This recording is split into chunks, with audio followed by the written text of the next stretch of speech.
감사드립니다. 함께 기도하시겠습니다.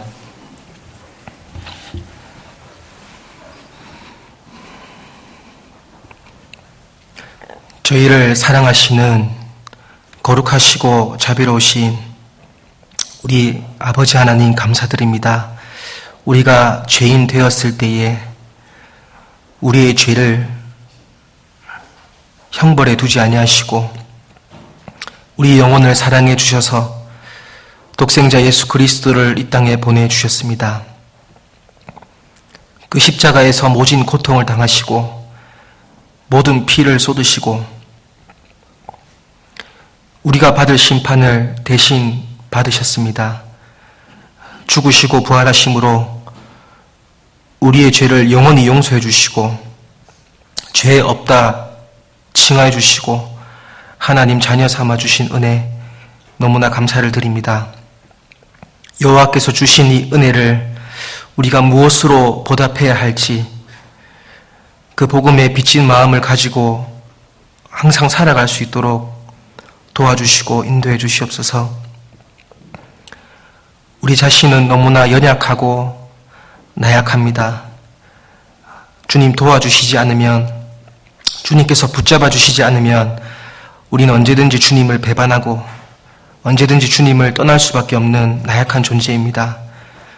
지금까지 구원받고 지켜주신 것처럼 앞으로 주님 오실 때까지 항상 이 몸된 교회 안에 거하게 도와주시고 말씀과 또 교제 가운데 뿌리를 받고 항상 주님 뜻 가운데 살아갈 수 있도록 인도해 주시옵소서. 이 세상 헛된 것에 마음 뺏기지 않도록 특별히 우리 마음을 주장해 주시며 정말 하늘의 것, 신령한 것을 사모하고 따라가는 귀한 삶 되게 도와주시옵소서. 부족한 입술 주장해 주시며 또 말씀으로 함께 교제할 수 있도록 도와주시옵소서. 저희를 사랑하시는 예수님 이름으로 기도드렸습니다. 아멘. 다시 한번 인사드리겠습니다. 안녕하세요.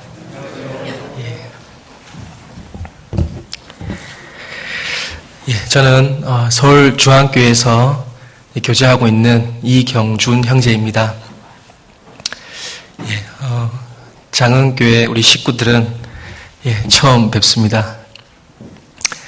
어제가 이제 어린이날이었습니다.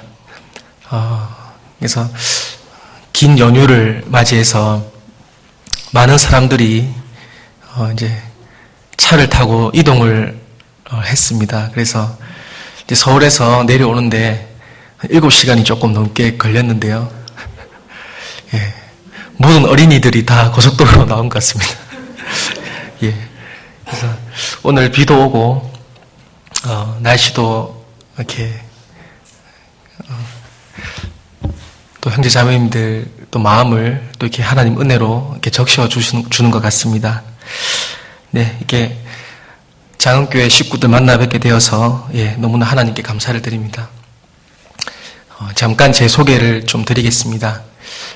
저는 2006년도 6월 달에 하나님의 사랑을 깨달았습니다. 2006년도 6월에 제가 이제 군 생활을 하고 있었습니다. 경기도 파주에서 저 군 생활 하는 가운데 하나님의 사랑을 말씀을 통해서 깨달았습니다. 그때 이제 저를 전도하신 분이 이제 중대장이셨는데 지금은 이제 런던 교회 선교사님으로 계십니다.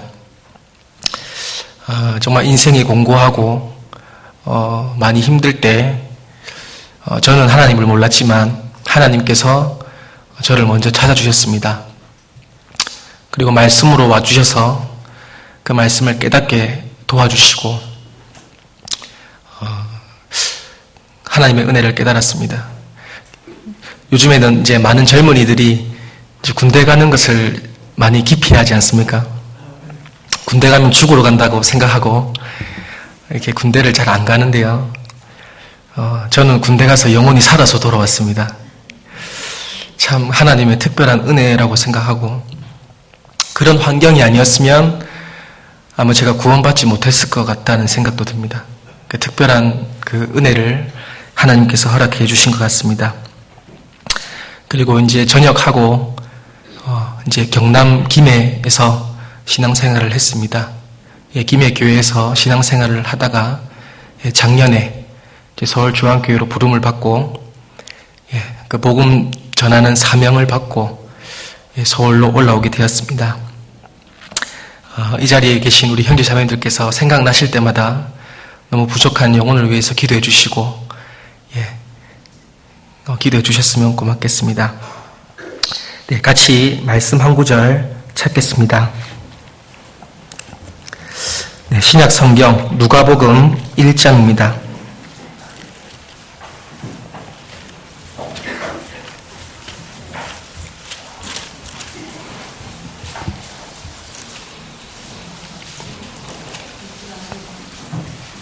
누가복음 1장 26절입니다.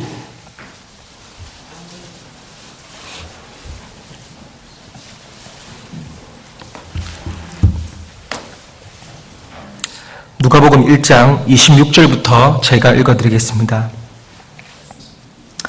여섯째 달에 천사 가브리엘이 하나님의 보내심을 받들어 갈릴리 나사렛이란 동네에 가서 다윗의 자손 요셉이라 하는 사람과 정혼한 처녀에게 이르니 그 처녀의 이름은 마리아라. 그에게 들어가 가로되 은혜를 받은 자여 평안할지어다. 주께서 너와 함께 하시도다 하니 처녀가 그 말을 듣고 놀라 이런 인사가 어찌함인고 생각하며 천사가 일러 가로되 마리아여 무서워 말라. 내가 하나님께 은혜를 얻었느니라. 보라 내가 수태하여 아들을 낳으리니 그 이름을 예수라 하라. 저가 큰 자가 되고 지극히 높으신 이의 아들이라 일컬을 것이요 주 하나님께서 그 조상 다윗의 위를 저에게 주시리니 영원히 야곱의 집에 왕노릇 하실 것이며 그 나라가 무궁하리라. 마리아가 천사에게 말하되 나는 사내를 알지 못하니 어찌 이 일이 있으리이까.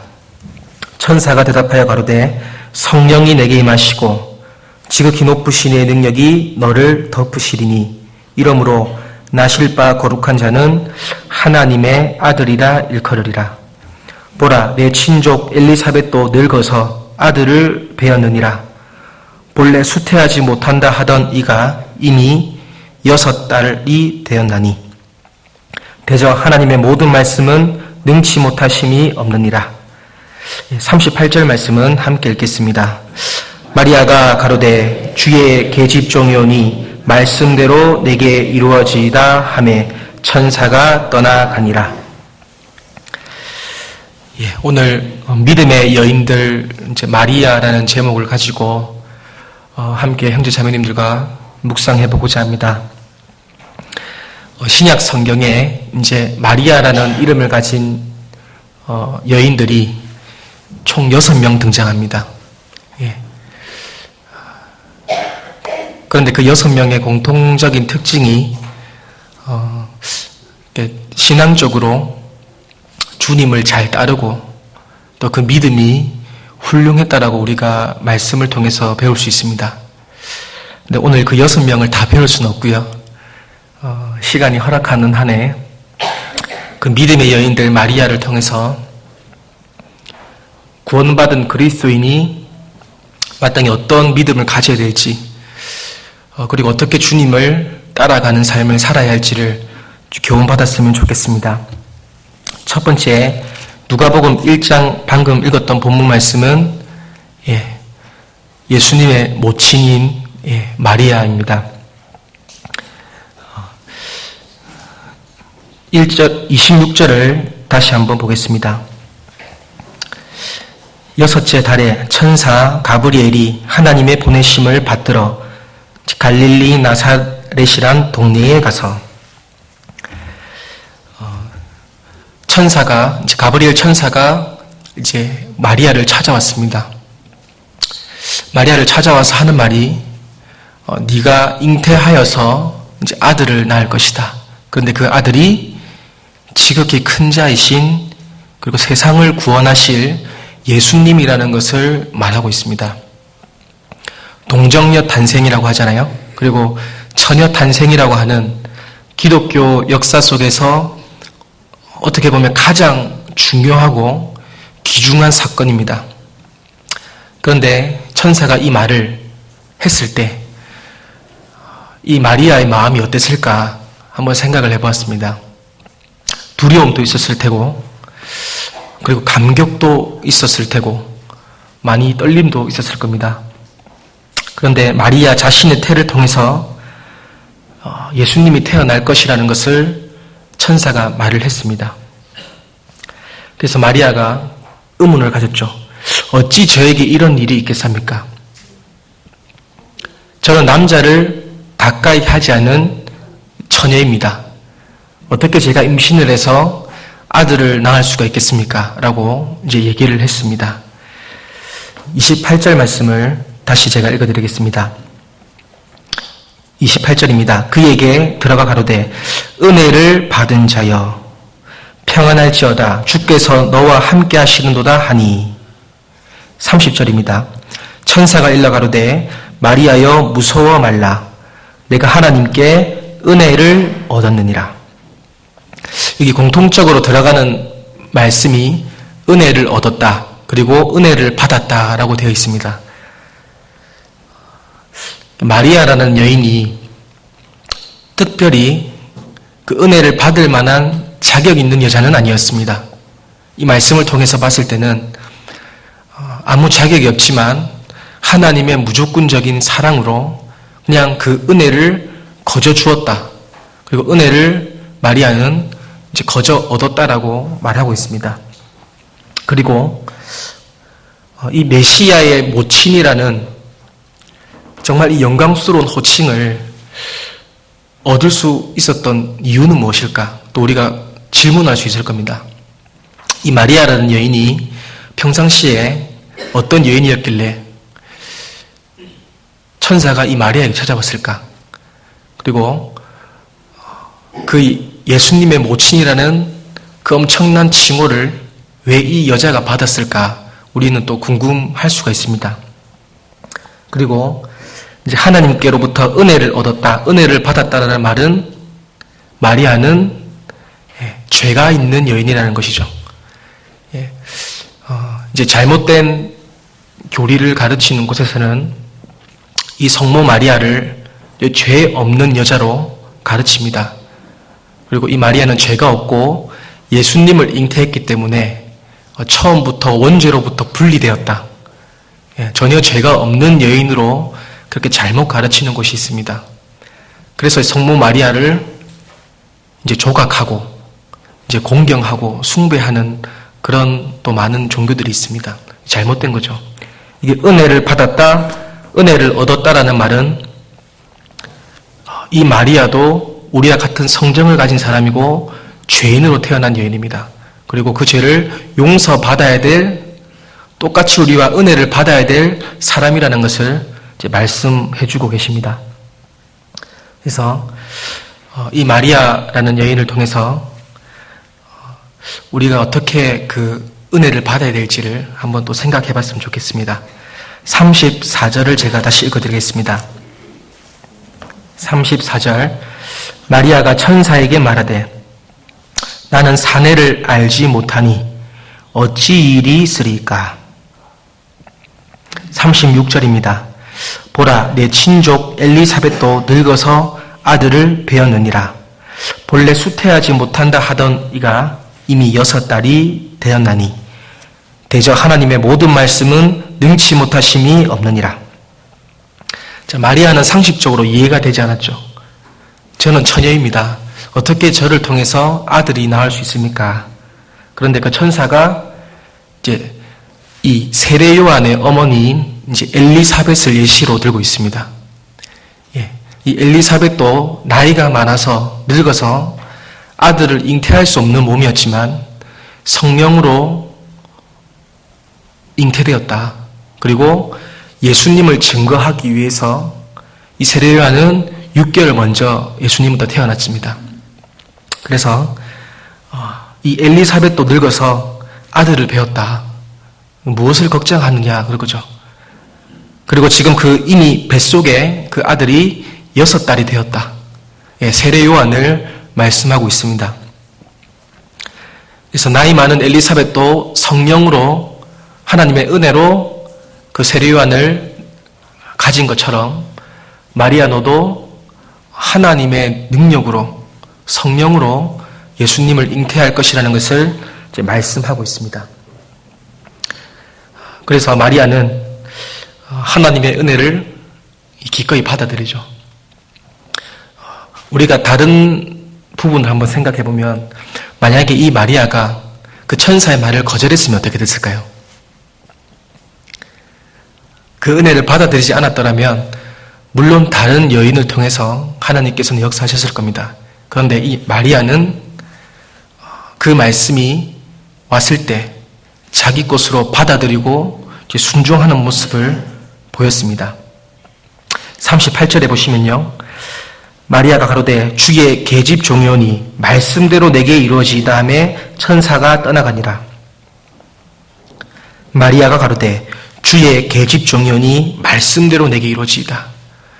그 엄청난 천사의 말을 마리아는 자기 자신 것으로 받아들였습니다. 그래서 순종함으로 인해서 전 인류의 가장 중요한 사건인 이 처녀 탄생의 주인공이 이제 되었던 겁니다. 첫 번째로 우리가 좀 살펴볼 내용이요. 주의 계집종이라는 단어를 조금 생각해 보겠습니다. 주의 계집종이라는 말을 통해서 이 마리아의 믿음의 근본이 좀 겸손했다는 것을 좀 알 수 있겠죠. 주의 계집종. 마리아는 겸손한 마음을 가지고 있었습니다. 그래서 하나님을 자기 마음에 두고 그리고 주인으로 모시고 있었다는 것을 알 수 있죠. 계집종, 주의 종이라는 것을 정확하게 말하고 있습니다. 그리고 하나님 앞에서 자기의 위치를 정확하게 깨달았던 겁니다. 그게 겸손인 거죠. 많은 사람들이 이제 오해할 수 있을 겁니다. 겸손이라는 것은 하나님과 나와의 그런 관계, 하나님 앞에서 내가 어떤 사람인가를 자각하는 것이 겸손입니다. 그런데 사람과 사람을 비교해서 겸손이라고 생각하면 그건 착각이죠. 예를 들어서 A라는 교만한 사람이 있습니다. 그리고 B라는 덜 교만한 사람이 있습니다. 그런데 B라는 사람이 A라는 사람과 비교하면 어떻게 생각할까요? 자기는 좀 겸손하다고 생각했죠. A보다. 그러나 A보다 덜 교만할 뿐입니다. 그러니까 겸손이라는 것은 다른 사람과 나를 비교해서 내가 겸손하라는 것을 아는 것이 아니라 하나님 말씀 앞에 자기 자신을 정확하게 관찰하는 겁니다. 그래서 이 마리아는 주의 계집종이라는 단어를 통해서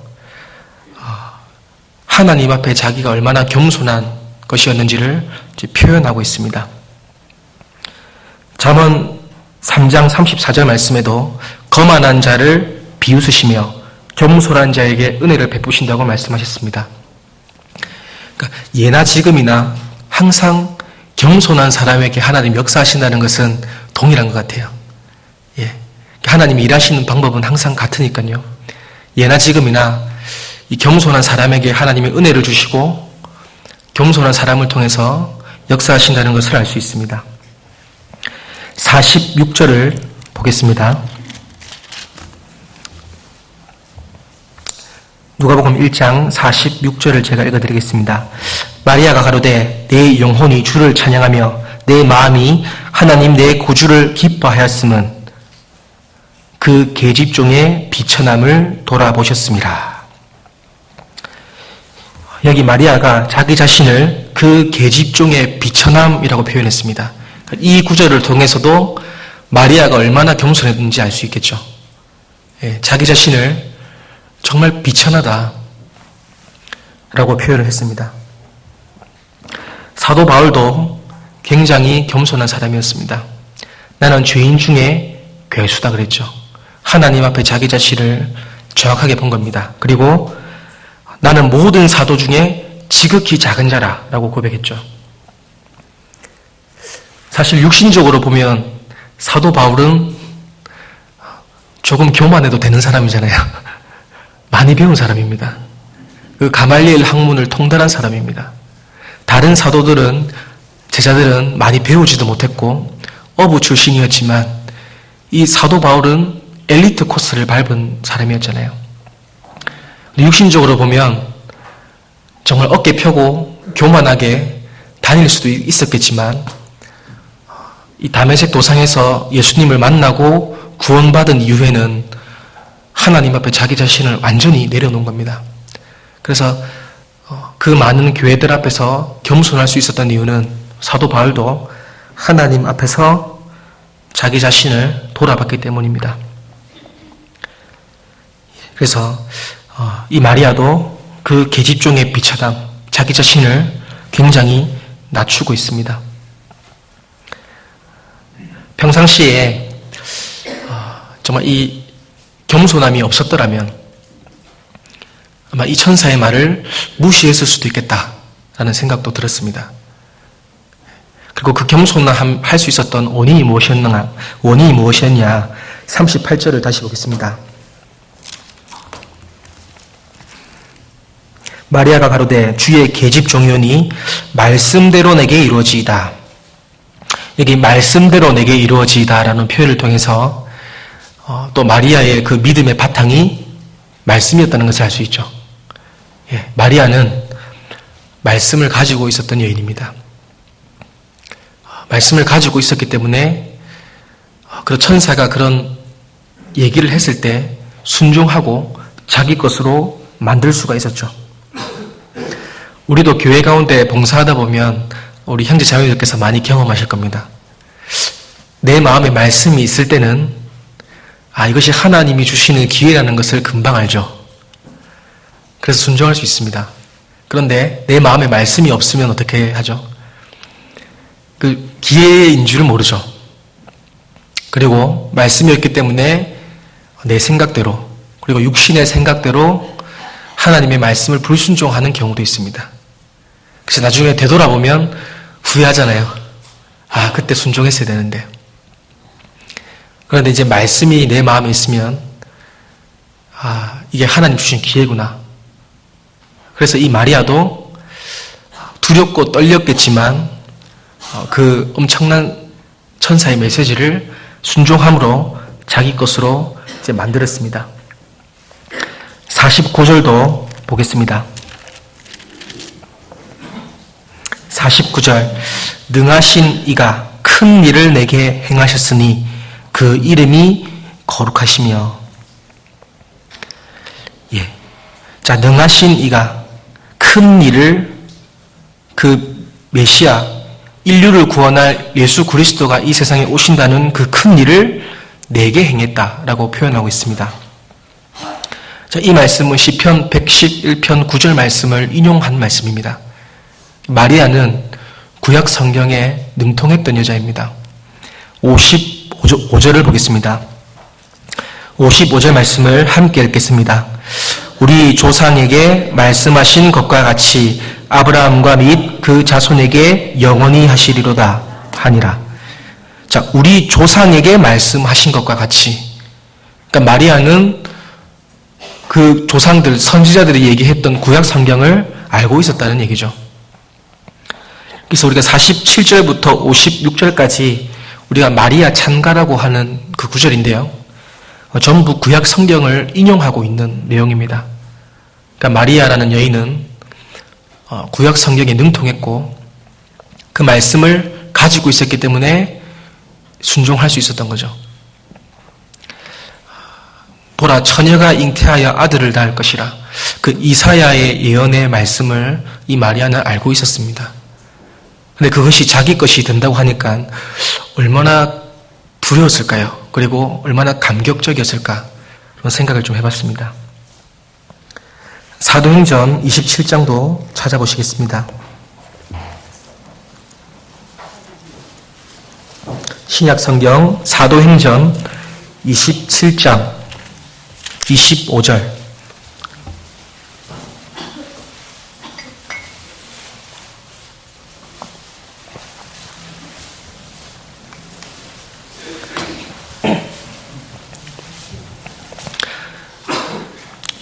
신약 성경 236페이지입니다. 사도행전 27장 25절. 함께 읽어보시겠습니다. 그러므로 여러분이여 안심하라. 나는 내게 말씀하신 그대로 되리라고 하나님을 믿노라. 자, 이 바울께서 하신 말씀이요, 여러분이여 안심하라 라고 했습니다. 나는 내게 말씀하신 그대로 되리라고 하나님을 믿노라. 이 사도행전 27장은요, 안심할 수 있는 상황이 아닙니다. 잘 아시는 것처럼 로마의 마지막 선교지 로마였습니다. 4차 선교 여행을 이 바울이 말년에 갔습니다. 그런데 배 타고 가면서 유라굴로라는 광풍을 만났습니다. 그 배가 다 부서졌어요. 그리고 선교할 때 쌌던 짐들 다 바다에 버렸습니다. 그리고 많은 사람들이 지금 며칠째 굶고 있었어요. 근데 이런 상황에서 바울이 하는 말이 여러분이요 안심하라. 안심할 수 없는 상황에서 이 바울은 왜 안심할 수 있었을까? 그 이유가 뒷구절에 나옵니다. 나는 내게 말씀하신 그대로 되리라고 하나님을 믿노라. 그러니까 성령께서 그 말씀하신 그대로 되리라고 바울은 믿었던 겁니다. 말씀이 자기 마음에 있었기 때문에 능히 이 고난을 헤쳐나갈 수가 있었던 겁니다. 여러분이여 안심하라.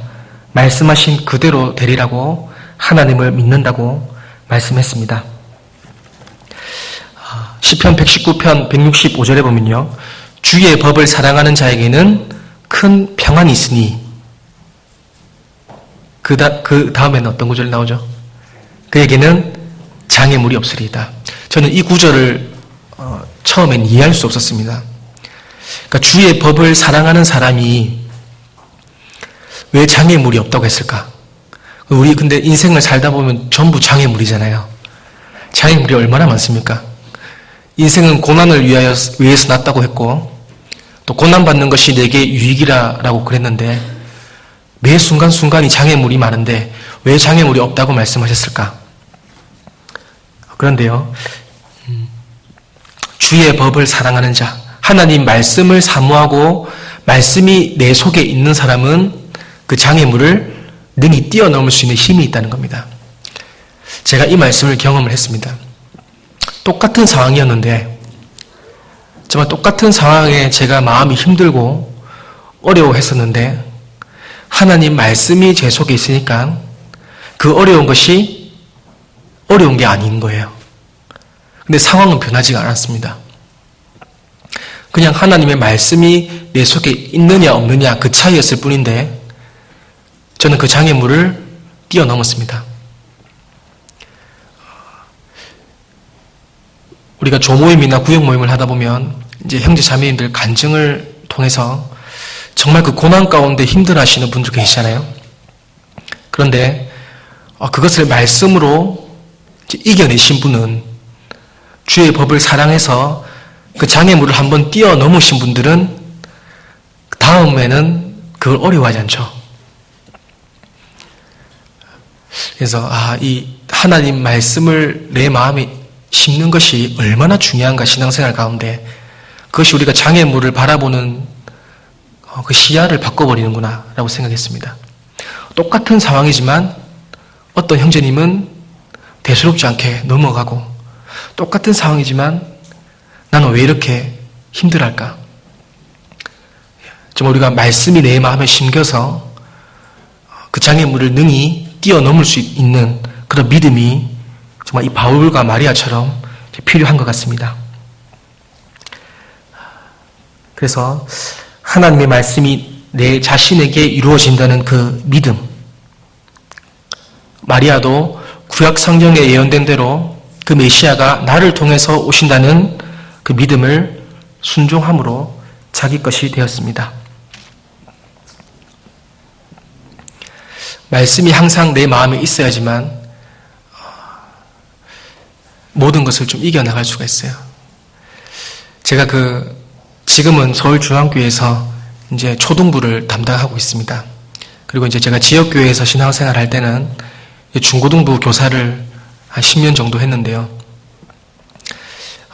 학생들이 가장 뛰어넘기 힘들어하는 장애물들이 공통적으로 있는데, 이제 시험 기간에 공부를 해야 되나, 교재를 나와야 되나, 이제 그런 장애물들을 항상 겪습니다. 이제 그 시기가 되면 이제 오는 거죠. 그런데 중학교 1학년 때부터 이제 그 말씀을 통해서 그 장애물을 뛰어넘은 학생들은 고등학교가 되어서도 항상 그 말씀과 교재를 먼저 우선순위로 두고 참석을 잘 합니다. 근데 그것을 말씀으로 이겨보지 못한 친구들은 계속 넘어지는 거죠. 똑같은 시험에 반복해서 넘어집니다. 우리도 마찬가지일 것 같습니다. 내 말씀이 내 마음에 있어서 그 장애물을 한번 뛰어넘어야 그 다음 장애물이 왔을 때 우리가 믿음으로 극복을 할 수가 있습니다. 그래서 우리의 우선순위는 말씀입니다. 다른 어떤 것도 중요한 것도 없습니다. 말씀이 내 속에 있어야지만 우리가 하나님 뜻을 분별하고 그 말씀대로 살아갈 수가 있을 겁니다. 그리고 마리아가 천사의 말에 순종했을 때 얼마나 어려운 결정을 했을까라고 생각도 해봤어요. 왜냐하면 처녀가 배가 불러오니까요. 그죠? 그러니까 이 천사의 말을 순종함으로 인해서 처녀가 배가 불러오는 겁니다. 그 마리아 자신에게는 엄청난 수치잖아요. 그리고 쉽게 순종할 수 없었을 겁니다. 그리고 모세 율법에 의하면 약혼한 처녀가 배가 불러오면 돌에 맞아 죽어야 됩니다. 그러니까 마리아는 죽음을 각오했던 순종이었죠. 죽음을 무릅쓰고 그 천사의 메시지를 받아들였던 겁니다. 자, 신명기 22장을 잠깐 보겠습니다.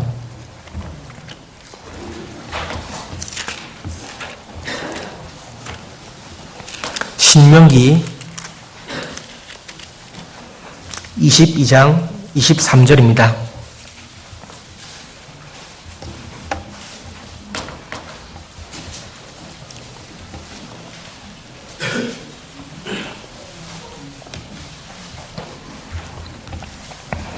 신명기 22장 23절부터 제가 읽어드리겠습니다. 처녀인 여자가 남자와 약혼한 후에 어떤 남자가 그를 성읍 중에서 만나 통간하면 너희는 그들을 둘 다 성읍 문으로 끌어내고 그들을 돌로 쳐 죽일 것이니 그 처녀는 성읍 중에 있어서도 소리 지르지 아니하였으며 그 남자는 그 이웃의 아내를 욕보였음이라. 너는 이같이 하여 너희 중에 악을 제할지니라. 이 율법에 의하면 이제 처녀인 여자가 이제 약혼을 한 이후에 남자와 동거하기 전에 임신이 되면 이제 돌에 맞아 죽습니다. 이스라엘의 결혼 관습은 이제 약혼을 1년 정도 이제 유예 기간을 두잖아요. 약혼을 하고 1년 뒤에 이제 보통 결혼식을 올립니다. 그런데 이제 결혼식을 올리기 전에는 동거하지 않습니다. 근데 이 처녀가 배가 불러오니까 실제로 그 남편 요셉이 어떻게 반응했죠? 마태복음 1장에 보면 이 여자가 큰 실수를 범했구나. 그래서 그 관계를 가만히 끊고자 해서 이제 서로 결별하려고 했죠. 그런데 천사가 요셉에게 나타났습니다. 두려워 말라. 마리아가 낳은 그 임신한 아기는 인류를 구원할 예수 그리스도라는 것을 분명히 밝혔습니다. 그리고 그 요셉도 믿음으로 그 마리아를 이제 영접한 겁니다. 그래서 실제로 하나님께서 도와주셔서 피신할 수 있었고 하나님의 말씀대로 이제 인류를 구원하실 자 예수 그리스도가 베들레헴에서 태어났습니다. 이 마리아가 얼마나 그 자기 목숨까지 담보로 그 순종했다는 것을 우리는 알 수 있습니다. 그 연약한 여인의 몸이었지만 그 처녀가 배가 불러오는 그 수치를 기꺼이 감당함으로써 나는 하나님의 말씀을 지키겠다. 그 은혜가 나를 통해서 역사하실 것이다. 라는 것을 이 마리아는 생각했습니다. 정말 믿음 없이는 하나님 말씀에 순종할 수 없다는 것을 이 마리아를 통해서 또 한 번 더 교훈해 주고 있습니다. 그래서 누가복음 1장 이 성모 마리아, 예수님의 모친인 이 마리아를 통해서 우리가 세 가지를 살펴봤습니다. 첫 번째, 주의 계집종이오니 겸손. 그는 겸손한 여인이었고, 두 번째, 말씀대로 내게 이루어지이다. 그 여인은 말씀이 바탕이 있었습니다. 그리고 세 번째로 죽음을 무릅쓰고 순종했던 여인입니다. 그래서 겸손, 말씀, 순종. 이 짧은 구절이지만 이 세 가지를 우리 이 구절을 통해서 우리 마리아를 조금 생각해 볼 수 있습니다. 사실 신앙생활의 전부라고 할 수 있고 시작이라고 할 수 있고 끝이라고 할 수 있죠. 겸손, 말씀, 순종. 근데 이 마리아의 마음을 구원받은 우리가 가지고 있는 것이 얼마나 중요한지를 또 생각해 봤으면 좋겠습니다. 요한복음 12장 말씀을 찾겠습니다.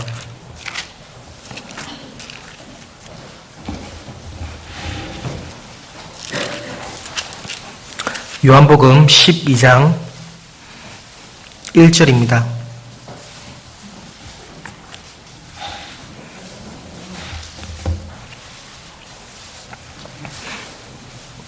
이제 두 번째 마리아입니다. 요한복음 12장 1절 제가 읽어드리겠습니다. 유월절 엿새 전에 예수께서 베다니에 이르시니 이곳은 예수께서 죽은 자 가운데서 살리신 나사로에 있는 곳이라. 거기서 예수를 위하여 잔치할새 마르다는 이를 보고 나사로는 예수와 함께 앉은 자 중에 있더라. 마리아는 지극히 비싼 향유 곧 순전한 나드 한 근을 가져다가 예수의 발에 붓고 자기 머리털로 그의 발을 씻으니 향유 냄새가 집에 가득하더라. 제자 중 하나로서 예수를 잡아줄 가롯 유다가 말하되 이 향유를 어찌하여 300데나리온에 팔아 가난한 자들에게 주지 아니하였느냐 하니 이렇게 말하면 가난한 자들을 생각함이 아니요 저는 도적이라 돈 궤를 막고 거기 넣는 것을 훔쳐 가미르라. 예수께서 가라사대 저를 가만두어 나의 장사할 날을 위하여 이를 두게 하라. 가난한 자들은 항상 너희와 함께 있거니와 나는 항상 있지 아니하니라 하시니라. 여기 요한복음 12장 1절부터 나오는 마리아는 예수님께 향유 옥합을 깨트려서 부어드린 이제 베다니 출신의 마리아입니다. 우리가 잘 아는 그 언니가 마르다. 그리고 그 오빠가 나사로입니다. 죽었다가 살아난 나사로입니다. 그런데 이 이제 베다니의 이 마리아는 누가복음을 제외하고 마태복음, 마가복음, 요한복음에 이 사건이 동일하게 기록되어 있습니다. 그만큼 중요한 사건이고 그만큼 중요한 인물입니다. 이 베다니의 마리아를 통해서 또 마땅히 우리가 조금 교훈받을 것들을 좀 받았으면 좋겠습니다. 1절을 제가 다시 읽겠습니다. 1절입니다. 유월절 엿새 전에 예수께서 베다니에 이르시니 이곳은 예수께서 죽은 자 가운데서 살리신 나사로에 있는 곳이라. 자, 유월절이 되면 구약 성경에 예언된 대로 어린 양 예수 그리스도께서 죽으셔야 되잖아요. 유월절이 되면 예수님께서 죽으셔야 되는데 그 엿새 전에 마지막으로 방문한 곳이 베단입니다. 근데 예수님께서 가는 곳마다 핍박을 받고 가는 곳마다 존경을 받지 못했습니다. 인자는 머리 둘 곳이 없다 그랬고 가는 곳마다 욕을 얻어먹었는데 근데 이 베단이라는 동네는 조금 특별했던 것 같습니다. 제자들도 있었고 그리고 믿음의 식구들인 나사로, 마르다, 마리아도 있었습니다. 그리고 마태복음 26장에 보면 이제 문둥이 시몬에 또 등장합니다. 그래서 여기서는 이 베단이 어떤 집에 들어가는지 알 수 없지만 마태복음 26장에 보면 문둥이 시몬의 집에 들어갔다고 나와 있습니다. 그래서 그 문둥이 시몬의 집에 가서 그 믿음의 식구들을 마지막으로 만나고 그리고 마지막으로 이제 음식을 나누고 교제하며 잔치를 했습니다. 그런데 여기 6월절 예수님이 죽으시는 그 날 전에 베단으로 가서 마지막 잔치를 했는데요. 이 등장인물을 보면 우리가 교회의 모습 그리고 우리가 교회 안에서 어떠한 모습으로 살아야 될지를 조금 교훈받을 수가 있습니다. 여기 2절을 보시면요. 거기서 예수를 위하여 잔치할세 마르다는 이를 보고 우리가 성경에 보면 마르다라는 여인은 봉사에 좀 특출난 인물입니다. 굉장히 봉사를 잘해요. 그리고 나사로는 예수와 함께 앉은 자 중에 있더라. 죽었다가 살아난 나사로는 예수님과 함께 교제하고 있는 모습입니다. 그리고 마리아는 지극히 비싼 향유 곧 순전한 나드 한 근을 가져다가 예수의 발에 붓고 자기 머리털로 그의 발을 씻으니 향유 냄새가 집에 가득하더라. 그리고 여기는 등장하지 않지만 마태복음 26장에는 문둥이 시몬이 가정을 개방해서 글로 이제 초청을 했습니다. 그러니까 우리가 신앙생활에 그런 모습들을 다 이렇게 보여주는 것 같아요. 문둥이 시몬은 가정을 개방하고, 그죠? 우리가 형제 자매들을 초대해서 가정을 개방해서 함께 음식을 나누고 교제하는 것이 사실은 복받는 가장 빠른 지름길이잖아요. 믿음의 식구들에게 더 선한 일을 하라고 말씀하셨습니다. 그래서 가정 개방도 하고 그 다음에 이제 마르다는 일을 받죠. 음식도 준비했을 테고 청소도 했을 테고 이제 여러 가지 일을 받을 겁니다. 그리고 나사로는 교제했습니다. 예수와 함께 앉은 자 중에 있더라. 자, 죽었다가 살아났기 때문에 예수님과 더불어서 제자들과 교제를 했을 겁니다. 우리도 죽은 허물 가운데 있다가 이제 살아났습니다. 우리도 영적으로 나사로잖아요. 우리도 살아나서 교회 안에서 형제 자매님들과 교제하면서 그리고 머리로 계시는 예수님과 함께 교제하는 모습을 이제 그림자로 보여주고 있습니다. 그리고 마리아처럼 교회 내에 정말 특별히 헌신하고 수고하시는 분들이 많이 계세요. 이 마리아를 통해서 또 교회가 또 복음이 증거되고 또 이런 마리아의 희생과 섬김을 통해서 교회가 날로 성장해 나갑니다. 그래서 이 등장인물들을 통해서 이 온전한 교회의 모습을 우리가 조금 살펴볼 수가 있습니다. 요한복음 12장 5절을 보겠습니다.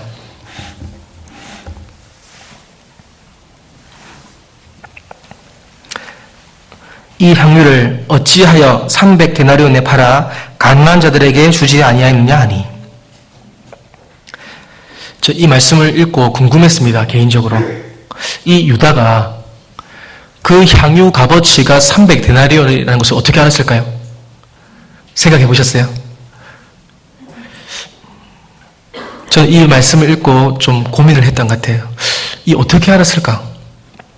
이 마리아는 자기 소유 중에 가장 값진 향유, 기름입니다. 그것을 들고 왔는데 이 유다라는 사람은 그것이 300데나리온 나간다는 것을 깨차고 있었죠. 그러니까 항상 이 돈에 밝았던 사람 같아요. 그리고 돈괴를 맡고 있었고 회계를 맡고 있었잖아요. 그러니까 수에 굉장히 밝았던 것 같습니다. 그리고 그는 도적이라 그랬어요. 항상 돈깨를 맡았기 때문에 언제 그것을 훔쳐갈까 항상 고민했던 사람이에요. 그러니까 그 마음에 우상은 돈이었습니다. 돈. 그래서 300데나리온에 팔아서 가난한 자들에게 주지 아니하느냐. 우리가 얼핏 이 말씀을 읽고 지나가면 유다라는 사람은 굉장히 선한 사람처럼 보입니다. 가난한 사람을 왜 안 도와주냐 그렇게 얘기하니까요. 그리고 불쌍한 사람을 생각할 줄 아는 굉장히 마음 착한 사람이구나. 우리가 얼핏 그렇게 생각할 수가 있을 겁니다. 그러나 하나님은 마음의 중심을 보시기 때문에 이 유다는 그 돈을 훔쳐갈 생각을 하고 있었던 겁니다. 사람들이 봤을 때는 신실해 보이고 예수님의 최측근이었잖아요. 제자 중 제자였습니다. 그런데 항상 속에는 돈을 훔쳐갈 생각을 하고 있었던 겁니다.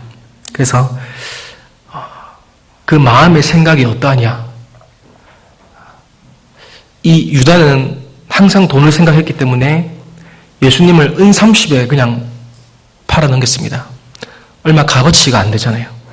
그런데 이 마리아는 항상 마음에 예수님의 죽으심을 생각했기 때문에 그 향유, 비싼 향유를 내어드리는 게 그렇게 대수롭지가 않았던 겁니다.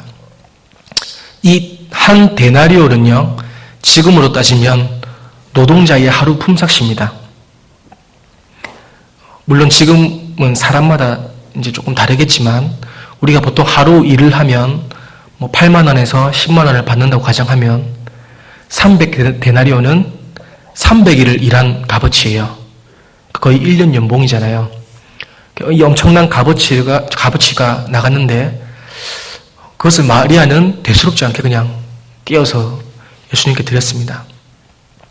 그러니까 사람의 마음에 무슨 생각을 하고 사느냐, 이것이 정말 그 인생의 방향을 결정해버립니다. 여기 잡으시고요. 잠언 23장을 잠시 보겠습니다.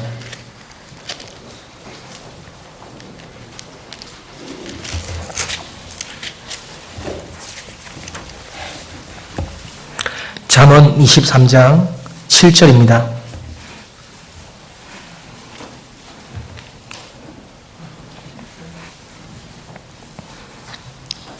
구약 935페이지 잠언 23장 7절 말씀 함께 읽겠습니다.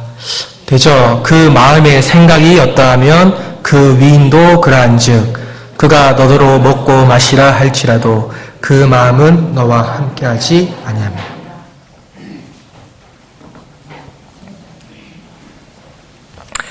자, 그 마음의 생각이 어떠하면 그 위인도 그러하다라고 했습니다. 그 사람을 정의 내릴 때 이 사람은 어떠한 사람이냐, 그 마음의 생각을 보면 알 수 있다는 겁니다. 예. 그러면 하나님께서 여기 계신 우리 각자 형제 자매님들을 정의할 때 나는 어떤 사람이냐, 내 마음의 생각을 보면 알 수 있다는 거죠.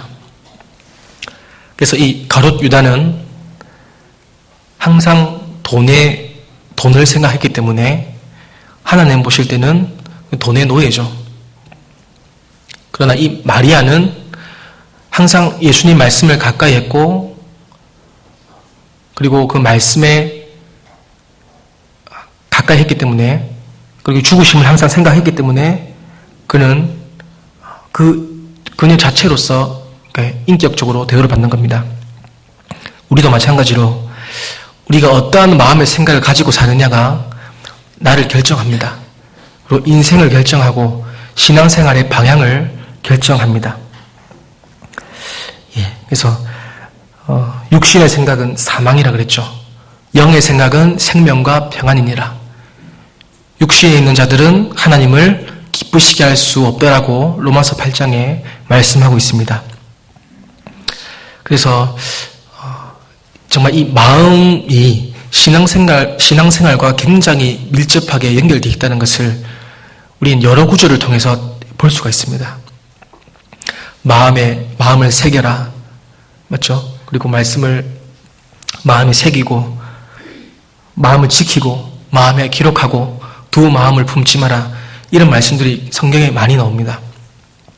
내 마음의 생각이 내 신앙생활을 그대로 결정을 해버립니다.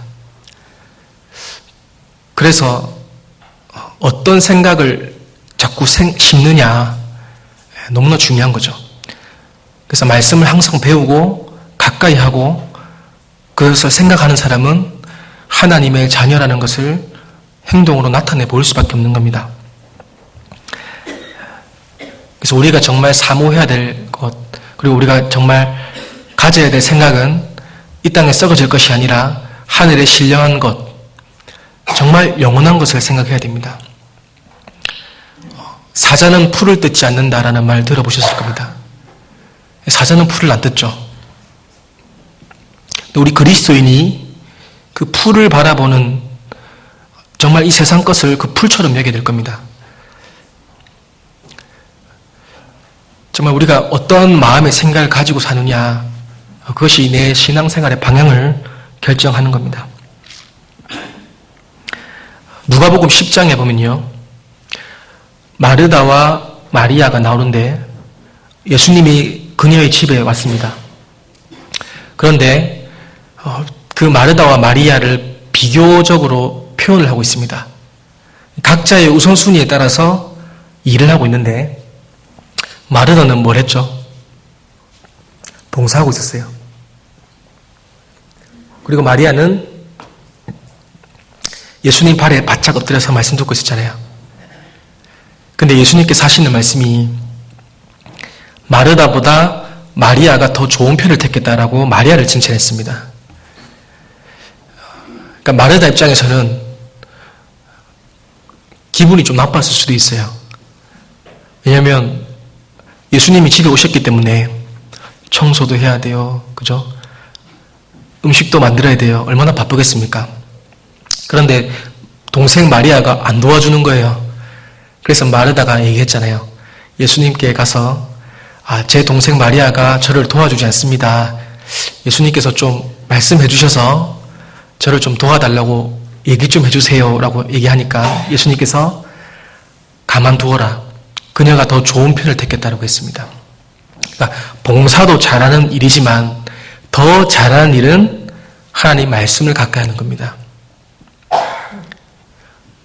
고린도 전서에도 보면 잘하는 일이 있고 더 잘하는 일이 있다고 바울이 말했습니다. 그래서 우리가 봉사하는 것도 잘하는 일이지만 하나님의 말씀을 더 가까이 하는 것, 우리가 정말 주의 말씀, 수요 말씀 간절하게 듣기 위해서 참석하는 것, 그 마음이 하나님 보실 때는 가장 잘하는 걸 수도 있어요. 왜냐하면 그것이 내 인생의 방향을 결정하기 때문입니다.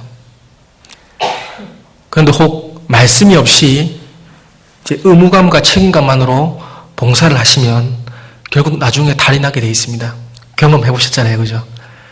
그래서 항상 이 마리아는 주님의 말씀을 가까이에서 경청했기 때문에 주님이 죽으신다는 것을 알고 있었던 거죠. 이 말씀 전에 예수님이 죽으시고 부활하실 것을 3번 언급하셨습니다. 그런데 다른 제자들은 아무도 깨닫지 못했어요. 그런데 이 마리아는 말씀을 가까이 했기 때문에 6월절이 되면 예수님이 죽으실 텐데 오늘 내가 예수님을 마지막으로 보는 날이구나 생각했을 겁니다. 그러면 나는 오늘 주님을 위해서 무엇을 할 수 있을까 고민했겠죠. 그래서 자기가 가지고 있는 것 중에 가장 가치 있는 그 향유 옥합을 깨뜨려서 예수님께 부어드렸습니다.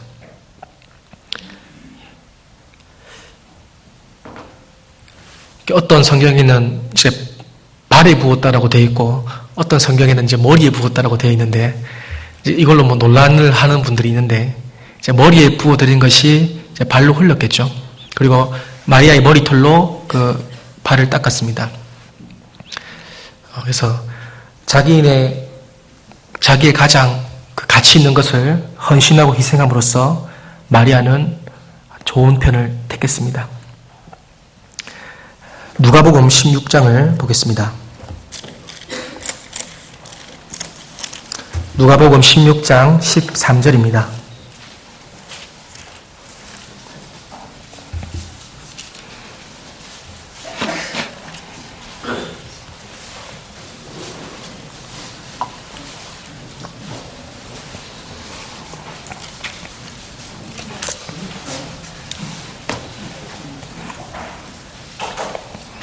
누가복음 16장 13절 14절 말씀을 함께 읽겠습니다. 집 하인이 두 주인을 섬길 수 없나니 혹 이를 미워하고 저를 사랑하거나 혹 이를 중히 여기고 저를 경히 여길 것임이니라. 너희가 하나님과 재물을 겸하여 섬길 수 없느니라. 바리새인들은 돈을 좋아하는 자라. 이 모든 것을 듣고 비웃거늘. 자, 여기서 말하는 두 주인은 이제 재물과 하나님입니다. 재물과 하나님을 겸하여서 섬길 수 없다라고 분명히 말씀했는데요. 이제 14절에 보시면 바리새인들이 비웃었습니다. 왜냐하면 바리새인들은 돈을 좋아하는 자라. 정말 그 겉과 속이 다르잖아요.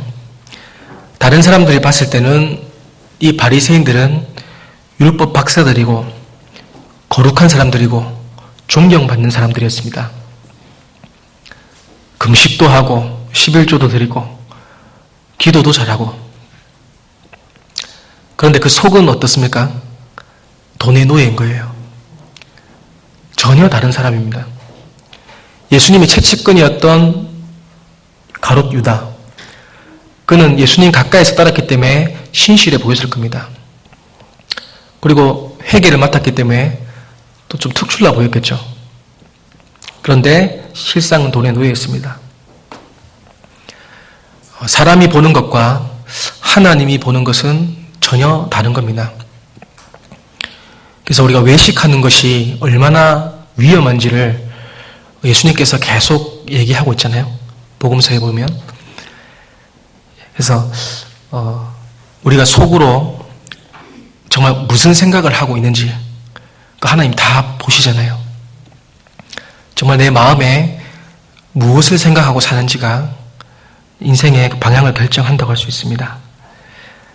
바울도 디모데전서에 보면 돈을 사랑함이 일만 악의 뿌리라고 했습니다.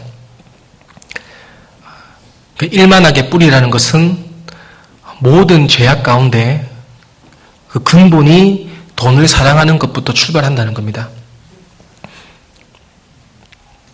그래서 우리 그리스도인들이 정말 이 세상 가치 없는 것에 마음이 뺏기고, 물론 이제 여기서는 돈이 예시지만 우리가 돈 외에 다른 것들을 마음의 우상으로 섬길 수가 있을 겁니다. 그렇게 돼버리면 정말 우리가 유다처럼, 그리고 이 바리새인들처럼 전혀 하나님과 상관없는 삶, 외식하는 삶을 살아갈 수가 있습니다. 교회에는 나오지만요. 그래서 정말 무엇을 사모해야 될지를 항상 그 마음에 생각했으면 좋겠습니다. 우리 가운데 구원받지 못한 가족들과 친척들이 있다면 정말 우리는 그 구원받는 거 사모해야 됩니다. 그리고 침문에 빠졌거나 교제 가운데 나오지 못하는 우리 형제 자매님들이 계시다면 그분들의 신앙을 회복하는 것을 간절히 사모해야 됩니다. 그래서 다윗의 기도처럼 구원의 즐거움과 감사함을 내게 회복시켜 주사 자원하는 심령을 달라고 했습니다. 그 마음은 항상 우리가 간직해야 될 것 같아요. 그래서 우리가 무엇을 사모하는가가 정말 중요한 것 같습니다. 자, 마가복음 14장도 보시겠습니다.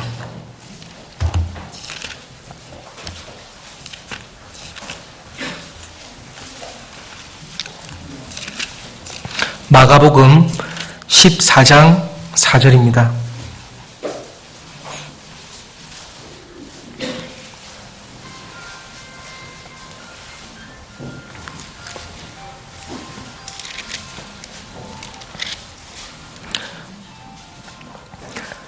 마가복음 14장 4절부터 제가 읽어드리겠습니다.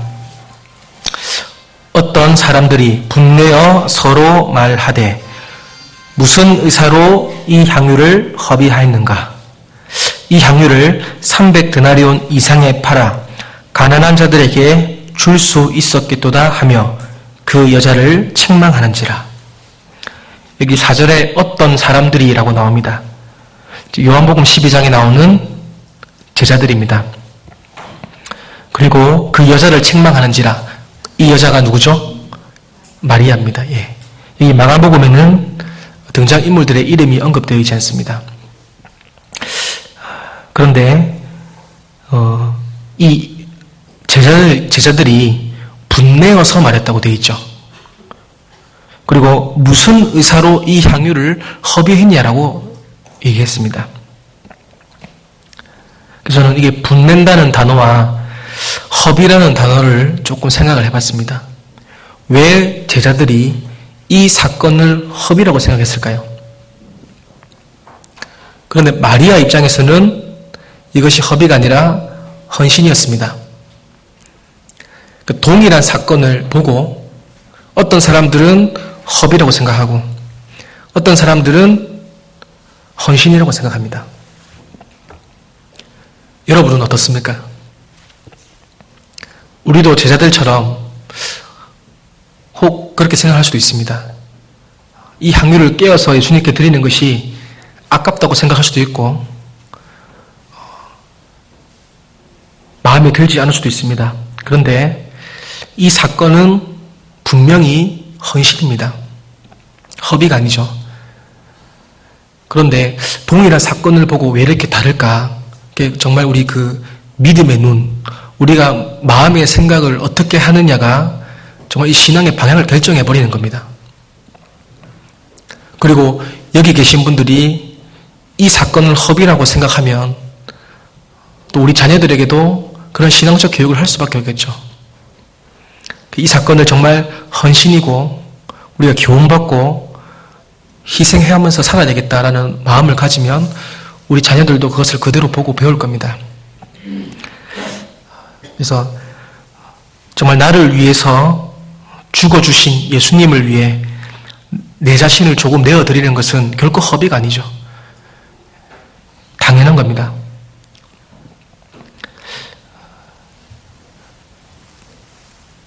제자들은 지금은 분내고 있고 지금은 허비라고 했지만 책망했지만 나중에 예수님 죽으시고 부활하신 이후에는 어떻게 됐을까요? 이 사건을 헌신이라 생각했겠죠. 지금은 모릅니다. 그러나 예수님 부활하신 이후에는 이 제자들이 완전히 삶이 바뀌었잖아요. 그리고 이 마리아보다 훨씬 더 희생하고 살았습니다.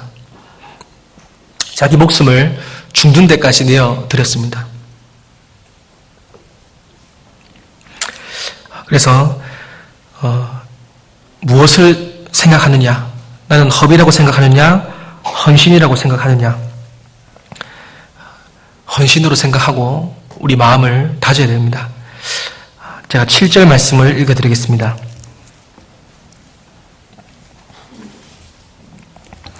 가난한 자들은 항상 너희와 함께 있으니 아무 때라도 원하는 대로 도울 수 있거니와 나는 너희와 항상 함께 있지 아니하니라. 7절 말씀은 예수님께서 죽으시고 부활하실 것을 한 번 더 언급하고 있습니다. 제자들이 가난한 사람들 왜 안 도와주냐고 책망했잖아요. 그래서 예수님이 하신 말씀입니다. 가난한 사람들은 항상 너희와 함께 있다. 그래서 언제든지 도와줄 수 있지 않냐. 그러나 나는 예수님은 곧 죽으시고 부활하실 거기 때문에 항상 너희와 함께 있지 않는다. 예수님의 죽으심과 부활하심을 한 번 더 언급하고 계십니다. 그리고 8절 말씀을 함께 읽겠습니다. 저가 힘을 다하여 내 몸에 향유를 부어 내 장사를 미리 준비했다. 내 장사를 미리 준비했다. 마리아는 주님의 죽으심을 알고 있었습니다. 6월절이 되면 십자가에서 죽으실 것을 알고 있었기 때문에 오늘 마지막이다. 그럼 나는 주님을 위해서 무엇을 할 수 있을까? 많은 은혜를 받았던 여인이죠. 그래서 그 은혜를 갚고자 많은 고민들을 했을 겁니다. 그런데 마지막 그런 심정으로 정말 주님을 위해서 의미 있는 것을 해야 되는데 자신의 가장 귀한 것, 그 향유 옥합을 기꺼이 꿰어서 드렸습니다. 그리고 주님은 그것을 기쁘게 이제 받아들였죠. 그것이 값어치가 많이 나가서 예수님이 기뻐한 게 아니잖아요. 그 마음을 보시고 기뻐한 겁니다. 그리고 예수님의 장사를 이제 미리 준비했다라는 그 말씀을 통해서요. 이 마리아가 순간 감동적으로 이 향유를 깨뜨린 게 아니라는 것을 알 수 있죠. 여기가 지금 문둥이 시몬집입니다. 마태복음 26장에 문둥이 시몬집인데, 그러면 시몬집에 올 때 이 마리아가 향유를 가지고 왔겠죠. 그리고 미리 이 향유를 깨어 드려야 되겠다는 계획을 세웠던 겁니다. 미리 장사를 준비했다라고 되어 있습니다. 그래서 우리가 예산을 세울 때도 미리 계획하는 게 필요합니다. 순간 우리가 감동을 받아서 이것을 그냥 드리는 것이 아니라 미리 계획하고 하나님을 위해서 내가 무엇을 할 수 있을까 미리 생각하는 게 필요하겠죠. 그리고 왜 하필 향유일까라고 생각을 해봤습니다. 그런데 이제 유대인들의 관습을 보면 가까운 사람이 죽으면 그 시체에다가 향유를 바르는 관습이 있습니다. 그리고 그 시체 썩는 냄새를 방지하기 위해서 향유를 바른다고 하는데, 실제로 예수님이 죽으시고 무덤에 장사되었을 때 그 많은 여인들이 향유를 들고 무덤을 찾아갔습니다. 그래서 그 향유를 바르려고 갔는데 이미 부활하신 상태로였잖아요. 그래서 아무도 그 예수님의 몸에 향유를 바를 수가 없었습니다. 바를 이유가 없었죠. 왜? 주님은 죽으신 게 아니기 때문에, 부활하셨기 때문입니다.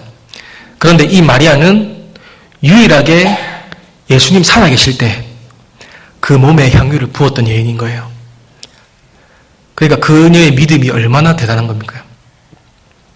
아무도 예수님 몸에 향유를 바르지 못했지만 이 여인은 말씀을 알고 있었기 때문에 주님 살아계실 때 그 머리에 향유를 부어드렸던 겁니다. 그래서 저가 힘을 다하여 내 몸에 향유를 부어 내 장사를 미리 준비했다. 예수님의 죽음을 알고 미리 준비를 한 겁니다. 그리고 9절 말씀을 함께 읽겠습니다. 내가 진실로 너희에게 이르노니 온 천하에 어디서든지 복음이 전파되는 곳에는 이 여자의 행한 일도 말하여 저를 기념하리라 하시니라. 엄청난 영광이라고 생각을 합니다. 이 말씀은 마리아 개인에게 온 천하에 어디서든지 복음이 전파되는 곳에는 이 마리아의 행한 일을 기념하라. 지금 2000년이 지났지만 지금도 기념되고 있습니다.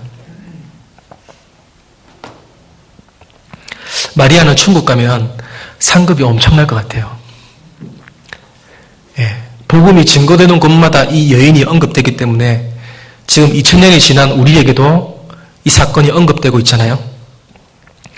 엄청난 영광과 상급이 있을 겁니다. 그런데 복음이 증거되는 곳에는 이같이 마리아의 희생과 헌신이 반드시 필요하다는 것을 교훈하고 있습니다. 우리 교회를 봐도 우리는 간접적으로 경험하잖아요. 정말 우리 교회가 정말 복음을 힘있게 증거하고 국내에 212개 교회입니다. 6월달이 되면 215개 교회가 돼요. 그리고 해외에는 훨씬 많습니다. 정말 이 복음이 힘있게 전해지고 구원받는 사람이 날로 생기고 있습니다. 그 이유는 이 마리아와 같은 여인이 우리 교회에 많다는 거겠죠. 그리고 정말 80년대 구원받으시고 90년대 구원받으신 분들이 정말 이 마리아 같이 희생하고 헌신하고 자기 자신을 내어드렸기 때문에 정말 지금까지 교회가 커지고 그리고 저 같은 사람도 구원받을 수 있었던 겁니다. 제가 구원받기 위해서 많은 식구들이 희생하고 수고했다는 것을 우리가 알잖아요. 그리고 여기 계신 분들도 구원받기 위해서 미리 그 식구들이 얼마나 고생을 많이 했겠습니까? 그래서 마리아의 그 희생과 헌신이 있어야지만 복음이 증거되는 겁니다. 복음이 전파되는 곳에 이 여자의 행한 일도 말하여 저를 기념하라. 예. 그래서 이 마리아가 우리 교회에도 한번 생각해 보면 이 마리아 같은 분들이 계시죠? 딱 생각 떠오르시는 분 계시죠?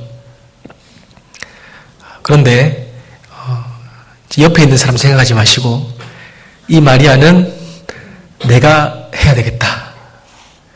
우리 이유아 목사님께서 항상 말씀하시잖아요. 제2의 마리아, 제3의 마리아가 계속 교회 가운데 나타나야 됩니다. 그래서 다른 사람 말고 내가 되어야 되겠다. 그 마음은 꼭 가졌으면 좋겠습니다. 우리도 동일하게 예수님 피로 구원받은 사람이잖아요. 내가 이 마리아가 되어야 되겠다라는 생각을 가졌으면 좋겠습니다. 자기 자신을 다 희생하고 드릴 수 있는 것은 사실 아무나 할 수 없는 거죠. 이 마리아는 정말 예수님을 사랑했던 것 같습니다. 그래서 희생할 수 있었던 거죠. 우리도 주님을 사랑할 때 자기 자신을 드릴 수 있습니다. 우리 자신을 우리가 너무 잘 알잖아요. 너무나 속도 좁고 간사하고 은혜도 모르는 사람입니다. 근데 그 예수님의 사랑이 아니었다면 우리는 또 우리 마음대로 살 수밖에 없을 거예요. 그런데 그 사랑이 항상 우리 마음에 불일 듯 했을 때 기꺼이 희생할 수 있는 마음이 생기는 겁니다. 찬송가 185장 가사에 보면요. 내 너를 위하여 몸버려 피 흘려 새 생명 주었건만 너는 나를 위해서 무엇을 하느냐 라는 가사가 있습니다. 그 1절부터 4절까지가 굉장히 마음에 그 감격을 줍니다. 예수님께서 직접 하신 말씀처럼 가사를 썼어요. 내 너를 위해서 몸버려 피 흘려서 새 생명 주었는데 너는 나를 위해서 무엇을 줄 수 있느냐? 예, 우리가 우리 목숨은 드릴 수 없을지언정 나를 구원해 주신 주님을 위해서 주님을 사랑하는 마음에서 내 시간, 내 마음, 내 물질 그 조금 드리는 거 그건 허비가 절대 아닙니다. 헌신이고 그것을 통해서 또 다른 사람이 구원을 받을 수가 있는 겁니다. 그래서 말씀과 그리고 헌신 이 베다니의 마리아도 말씀이 있었고 그 말씀에 감동되어서 예수님의 죽으심을 미리 장사하고 헌신하는 삶을 살았습니다. 마가복음 16장을 보겠습니다.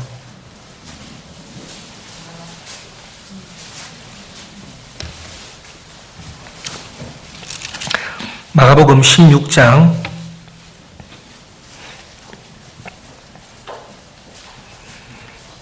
1절입니다.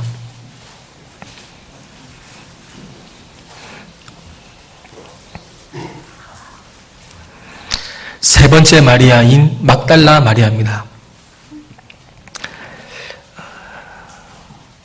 제가 읽어드리겠습니다. 1절 안식일이 지남에 막달라 마리아와 야고보의 어머니 마리아와 또 살로메가 가서 예수께 바르기 위하여 향품을 사다 두었다가 안식 후 첫날 매우 일찍이 해도 진 때에 그 무덤으로 가며 서로 말하되 누가 우리를 위하여 무덤 문에서 돌을 굴려주려 하더니 눈을 들어본즉 돌이 벌써 굴려졌으니 그 돌이 심히 크더라. 무덤에 들어가서 흰옷을 입은 한 청년이 우편에 앉은 것을 보고 놀라매 청년이 이르되 놀라지 말라. 너희가 십자가에 못 박히신 나사렛 예수를 찾는구나. 그가 살아나셨고 여기 계시지 아니하니라. 보라, 그를 두었던 곳이니라. 가서 그의 제자들과 베드로에게 이르기를 예수께서 너희보다 먼저 갈릴리로 가시나니 전에 너희에게 말씀하신 대로 너희가 거기서 배우리라 하라 하는지라. 여자들이 심히 놀라 떨며 나와 무덤에서 도망하고 무서워하여 아무에게 아무 말도 하지 못하더라. 9절 말씀을 함께 읽겠습니다. 예수께서 안식 후 첫날 이른 아침에 살아나신 후 전에 7 귀신을 쫓아내어 주신 막달라 마리아에게 먼저 보이시니. 이 9절 말씀을 통해서 우리가 또 질문할 수 있는 내용이요. 막달라 마리아가 예수님의 부활을 가장 먼저 봤습니다. 엄청난 사건이죠. 왜 예수님께서 부활하시고 나서 가장 먼저 자기 자신을 이 연약한 여인인 막달라 마리아에게 보여주셨을까요? 다른 제자들에게 먼저 보여주신 게 아니라요. 정말 이 여인, 연약한 여인 막달라 마리아에게 자기를 먼저 보여주셨습니다. 막달라 마리아에게 먼저 보이셨다. 그래서 우리가 공통적으로 좀 생각해 볼 수 있는 것이 이 막달라 마리아는 이 사복음서에 그렇게 많이 등장하진 않습니다. 짤막짤막하게 등장하는데 그것을 우리가 말씀을 묵상해 보면 유추할 수 있는 겁니다. 왜 예수님께서 이 마리아에게 먼저 나타나셨을까? 조금 이제 우리가 묵상해 볼 수 있는 것이 있습니다. 누가복음 8장 1절을 보겠습니다.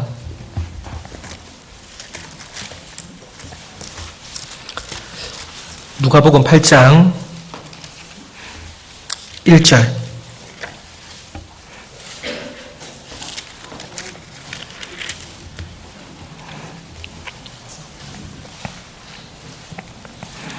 누가복음 8장 1절부터 3절까지 함께 읽겠습니다.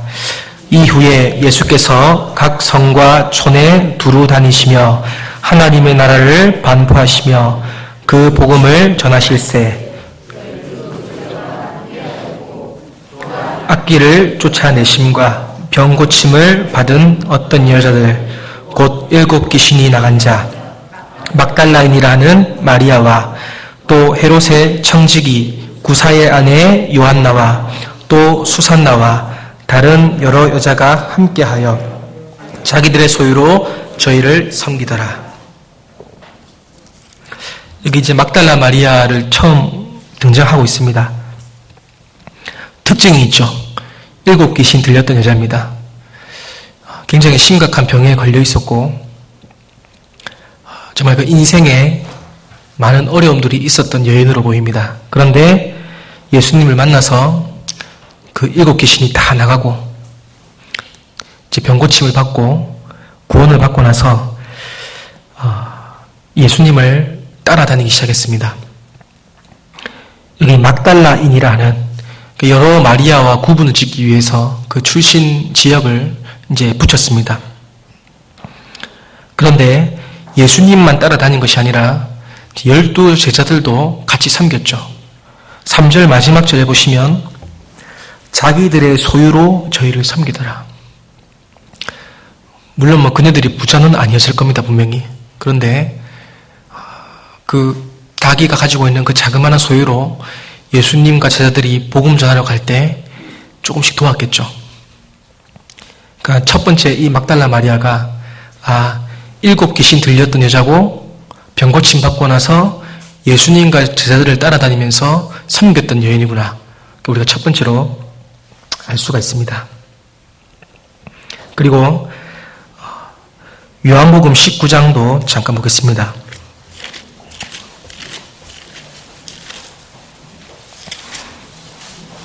요한복음 19장 25절.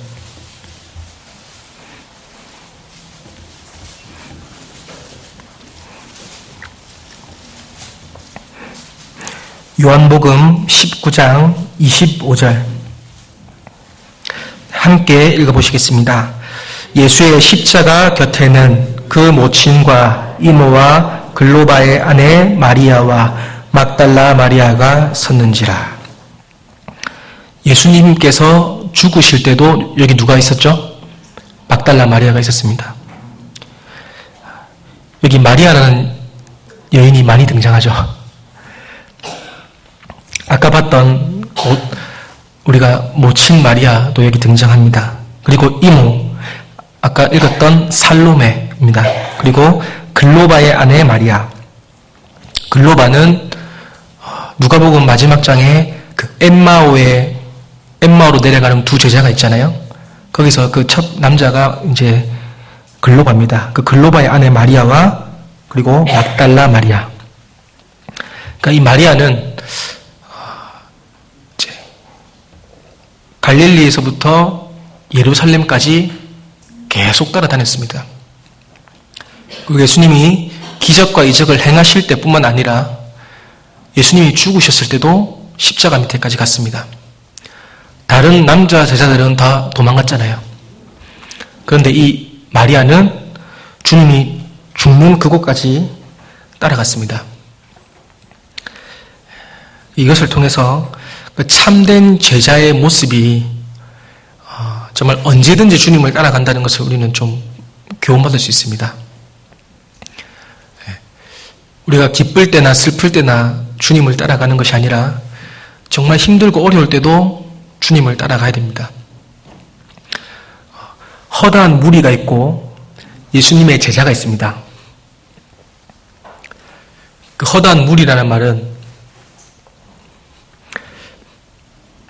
말 그대로 그냥 허다한 무리죠. 그들을 쫓아다녔던, 예수님을 쫓아갔던 이유가 뭘까? 성경에 허다한 무리라는 말이 굉장히 많이 나옵니다. 근데 여기 계신 분들은 당연히 제자여야 됩니다. 우리가 허다한 무리가 아닙니다. 구원받은 이후에 언제든지 주님을 따라가야 됩니다. 기쁠 때나 슬플 때나 병약할 때나 힘들 때나.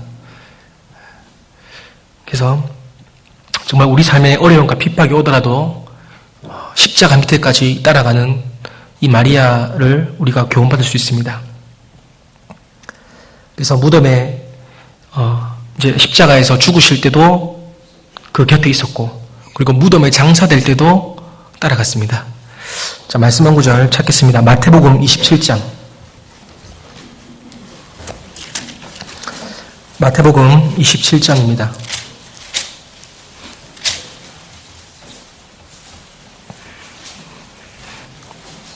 (56절) 마태복음 27장 56절입니다.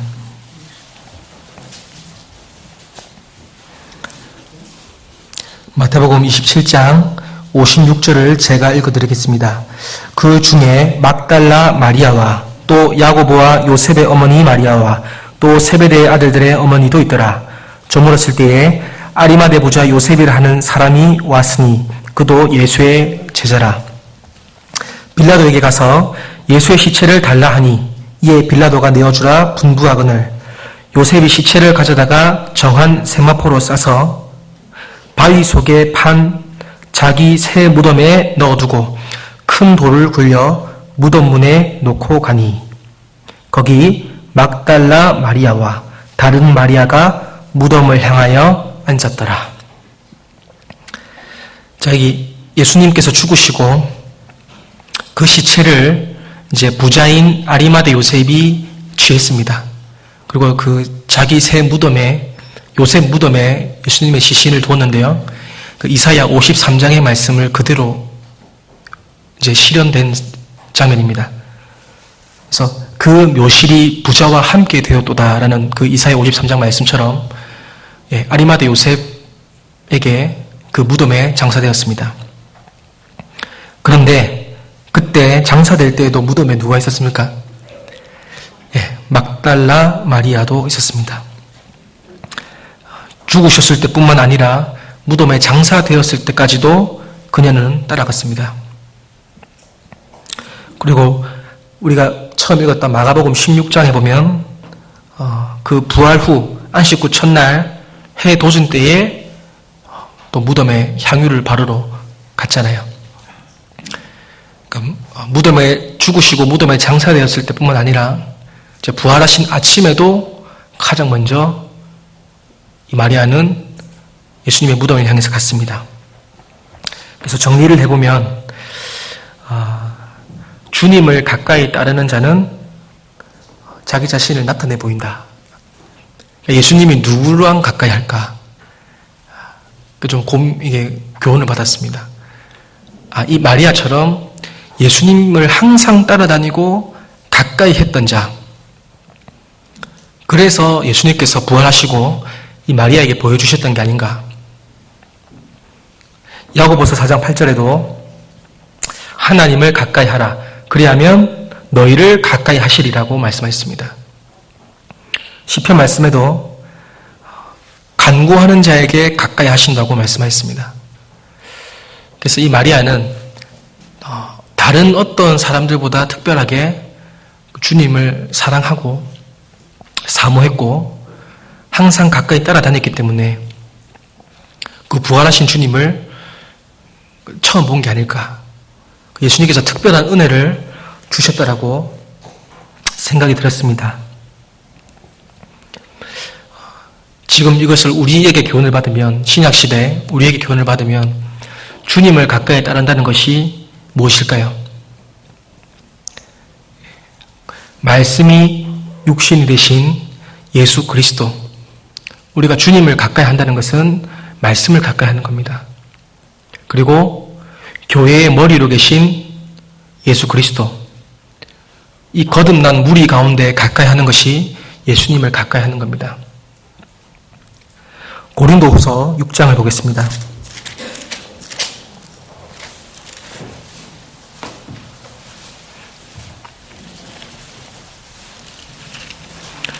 고린도후서 6장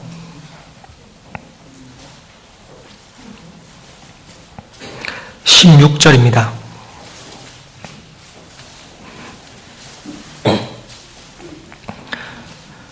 고린도후서 6장 16절 말씀 함께 읽어보시겠습니다. 하나님의 성전과 우상이 어찌 일치가 되리요? 우리는 살아계신 하나님의 성전이라. 이와 같이 하나님께서 가라사대 내가 저희 가운데 거하며 두루 행하여 나는 저희 하나님이 되고 저희는 나의 백성이 되리라 하셨느니라. 자, 하나님의 성전. 내가 저희 가운데 거하며. 여기서는 저희가 고린도 교회잖아요. 그러니까 하나님께서 하나님이 살아계신 성전 가운데 계시고 그 교회 가운데 두루 행하신다. 하나님이 이 거룩한 무리 가운데 역사하신다는 것을 우리가 반드시 알아야 됩니다. 이것을 아는 사람은 이 교제를 이탈할 수가 없겠죠. 그래서 우리가 교회 중심의 삶을 산다는 것은요, 그냥 습관적으로 교회당 왔다 갔다 하는 것이 아닙니다. 이곳에 하나님이 역사하고 이곳에서 나를 변화시켜 주는구나. 저희 가운데 거하며 두루 행하시는 하나님의 능력을 아는 것입니다. 그래서 교회 중심의 삶, 교회를 가까이 하고 형제 자매를 가까이 하는 것이 주님을 가까이 하는 삶을 우리가 교훈받을 수가 있습니다. 그래서 저도 구원받고 나서 가만히 생각해 보면 정말 생각이 바뀌고 가치관이 바뀌고 이 교회가 심어준 마음이거든요. 제가 똑똑하고 잘나서 그런 마음이 생겼겠습니까? 정말 교회 가운데 거했을 때 내 생각과 마음을 변화시켜 주셨어요. 바른 마음으로. 물론 아직도 많이 부족하지만 그래도 이 교회 안에서 하나님이 역사하신다는 것을 저는 믿고 있었습니다. 그래서 여기 하나님이 계시기 때문에 나는 여기만 붙어 있으면 절로 열매를 맺는구나 라는 확신이 있었습니다. 그리고 마지막으로 마지막 말씀 요한복음 20장을 찾겠습니다. 요한복음 20장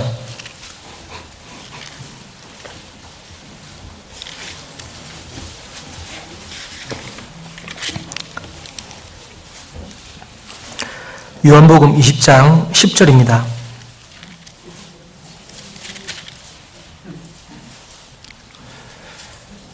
네, 요한복음 20장 10절 제가 읽어드리겠습니다. 이에 두 제자가 자기 집으로 돌아가니라. 여기서 두 제자는 이제 베드로와 요한입니다. 11절 마리아는 막달라 마리아입니다. 무덤 밖에 서서 울고 있더니 울면서 굽으려 무덤 속을 들여다보니 흰 옷 입은 두 천사가 예수의 시체에 뉘었던 곳에 하나는 머리편에 하나는 발편에 앉았더라. 천사들이 가로되 여자야 어찌하여 우느냐 가로되 사람이 내 주를 가져다가 어디 두었는지 내가 알지 못함이니이다. 예수님의 시신이 사라졌기 때문에 이 여인이 좀 울고 있었던 것 같아요. 그러니까 부활하셨다는 것을 이때는 알지 못했던 것 같습니다. 그런데 16절입니다. 예수께서 마리아야 하시거늘 마리아가 돌이켜 히브리 말로 라보니여 하니 이는 선생님이라. 예수께서 이르시되 나를 만지지 말라. 내가 아직 아버지께로 올라가지 못하였노라. 너는 내 형제들에게 가서 이르되 내가 내 아버지 곧 너희 아버지 내 하나님 곧 너희 하나님께로 올라간다 하라 하신대. 막달라 마리아가 가서 제자들에게 내가 주를 보았다 하고 또 주께서 자기에게 이렇게 말씀하셨다 이러니라. 여기 17절에 예수님이 나를 만지지 말라라고 했습니다. 마리아가 좀 예수님을 잡으려 했던 것 같아요. 그죠? 나를 만지지 말라. 부활하신 예수님을 보고 너무나 감격을 했겠죠. 처음에는 알지 못했습니다. 그 무덤을 지키는 동산지기인 줄 알았다고 되어 있습니다. 그런데 마리아야, 예수님의 음성이 들렸고 자기 신의 이름을 따뜻하게 불러주시고 대화하는 가운데 부활하셨구나. 예수님의 부활을 알았습니다. 그리고 너무 기뻐서 마리아가 잡으려고 했겠죠. 그런데 나를 만지지 말라. 내가 내 아버지께로 아직 돌아가지 않았다. 부활하시고 승천하실 것까지 말씀하셨습니다. 그런데 이 마리아에게 정말 중요한 메시지를 주셨어요.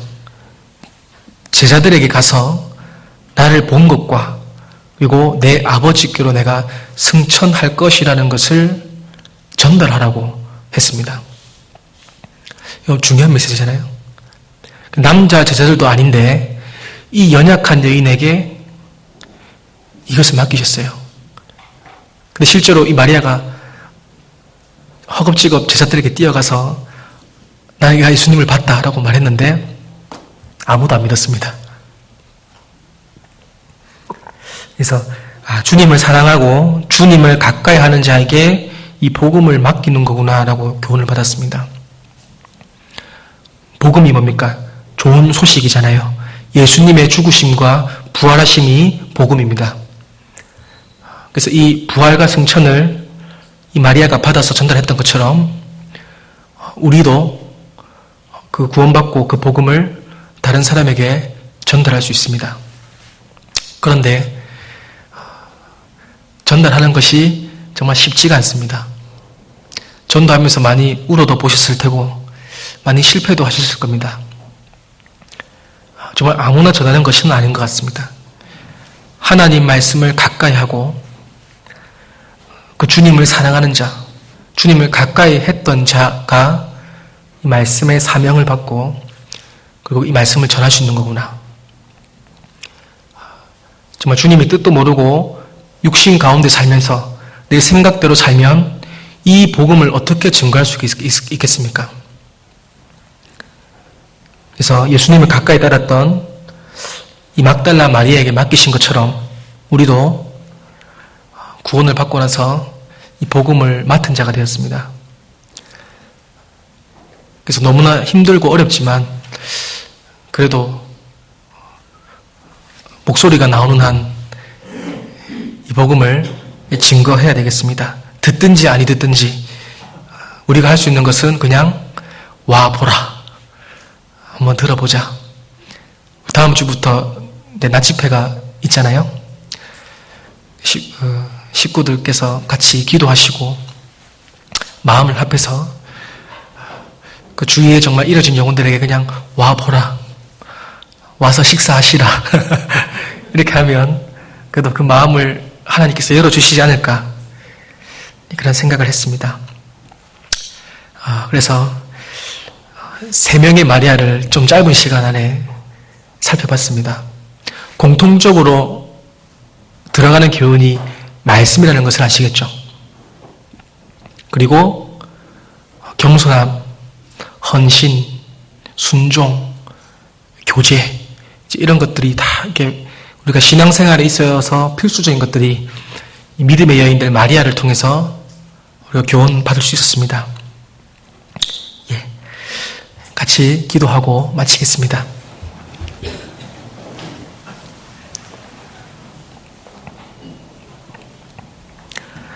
하나님 아버지, 감사를 드립니다. 우리를 수많은 사람들 가운데서 먼저 불러주셨습니다. 그 은혜를 받고 우리가 무엇을 보답해야 될지 항상 고민하고 살 수 있도록 부족한 저희를 사용해 주시옵소서.